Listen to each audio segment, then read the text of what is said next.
Discipline নষ্ট করেন না, দয়া করে বসে পড়ুন সকলে। চুপ করেন, একটু ধৈর্য ধরুন, আপনারা সকলে বসে যান। বিশৃঙ্খলা করেন না, সকলে ইনশাআল্লাহ বসে যান। আসসালামু আলাইকুম ওয়া রাহমাতুল্লাহ। প্রিয় ভাইরা, দয়া করে আপনারা বসে যান। না না ঠিক আছে ভাই, ভাই আমি বললাম যে আপনি বসেন ভাই।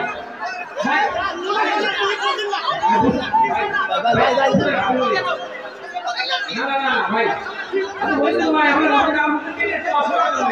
ঠিক আছে ভাই, ভাই বসেন না, আমরা শুনবো তো ভাই, কথা শুনবো ঠিক আছে। কথা বলবে মুসলমান তারা তাদের মতো করে থাকবে। এই জন্য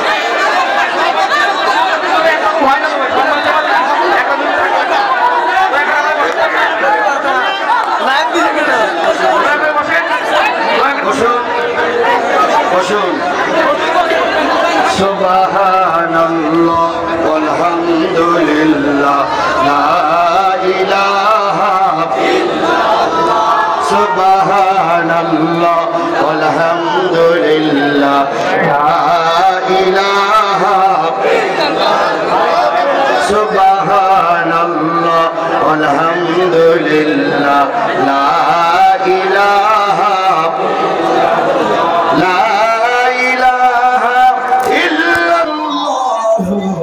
মুহাম্মাদুর রাসূলুল্লাহ।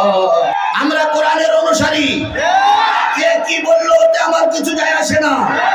আমরা কোরআন নিয়ে বাঁচতে চাই, আমরা কোরআন নিয়ে মরতে চাই, কোরআনের চিত্র জীবন দিতে রাজি, কোরআনের জন্য রাজপথে শহীদ হতে রাজি, কিন্তু কোনো বাতিল মুনাফিকের কথায় আমরা ভেঙে যেতে রাজি।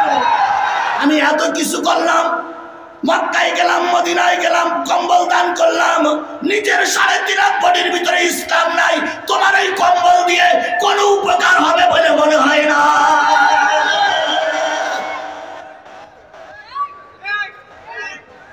মাদ্রাসার ছাত্ররা সচিবের দায়িত্ব পালন করছে, মাদ্রাসার দায়িত্ব সেনাবাহিনী, মাদ্রাসার ছাত্ররা সেনাবাহিনীর দায়িত্ব পালন করছে, মাদ্রাসার দায়িত্বরা ডিসি, মাদ্রাসার ছাত্ররা এসপি, মাদ্রাসার ছাত্ররা বিচারক। কে বলেছে মাদ্রাসার ছাত্ররা সব জায়গায় দায়িত্ব পালন করতে পারে না? ঢাকা বিশ্ববিদ্যালয় যতগুলো ছাত্র, ক শাখা সব ছাত্ররা মাদ্রাসার ছাত্র। মাদ্রাসা ছাত্ররা দায়িত্ব পালন করতে পারে না বললি আপনি হইল। আমরা মৌলবী হয়েছে শুধু এই খয়রাত নেওয়ার জন্য। হুজুরের টাকা নিয়ে চলে যায়, তাহলে হুজুরদের এক জায়গার জন্য। হুজুরদের টাকা নিয়ে যদি আপনাদের ভালো না লাগে, আপনি সহজ করবেন, এই কয়টা লোক আপনার অশ্বরে। আর হুজুরের টাকা নেবেন, তাহলে পৌঁছে নিবি লোকের কাছে বন্ধক নিয়ে আসবে, তাই না?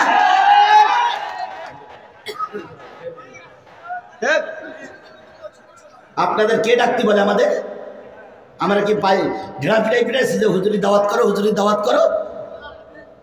কথাবার্তা যা বলতে হবে ভেবে চিন্তেই বলতে হবে। আমাদের ভিতরে সবাইকে আমরা দুধি ধোয়া, আমার দোষ থাকতে পারে, সেই দোষটা তো রাকিবুলির ঘাড়ে চাপাই দিলে হবে না। আমার দোষ থাকতে পারে, সেই দোষটা তো আজারির ঘাড়ে চাপাই দিলে হবে না। আমার দোষ থাকতে পারে, সেই দোষটা তো আমির হামদার ঘাড়ের পরে চাপাই দিলে চলবে না। যে দোষ করেছে তাকেই দোষী বলে, কিন্তু আপনি যদি গোষ্ঠী শুদ্ধ হুজুরদের বলবেন যে এই হুজুররা সবাই করে, তাহলে এখানে নবী মুহাম্মদ সাল্লাল্লাহু আলাইহি সাল্লাম পর্যন্ত গালিগালাজটা চলে যাচ্ছে। কথা বলেন, কথা বলেন, কথা বলেন। আরে ভাই, কার ইজ্জত আল্লাহ দেবে আর কার ইজ্জত দেবে না, আল্লাহর ব্যাপার। আল্লাহ বাজেট করে রেখেছে আগামী জাতীয় সংসদে কারা যাবে। আপনি একজন আরেকজনের বিরোধিতা করে পথ বন্ধ করবেন পারবেন না। সন্তান যখন আসার সময় হবে না, তখন ঠিকই সংবাদ বলবে যে সন্তান আসতেছে। তুমি আর আমি যদি যতই বিরোধিতা করি, আল্লাহর কসম, আল্লাহর বিধানের পথ বন্ধ করা যাবে না।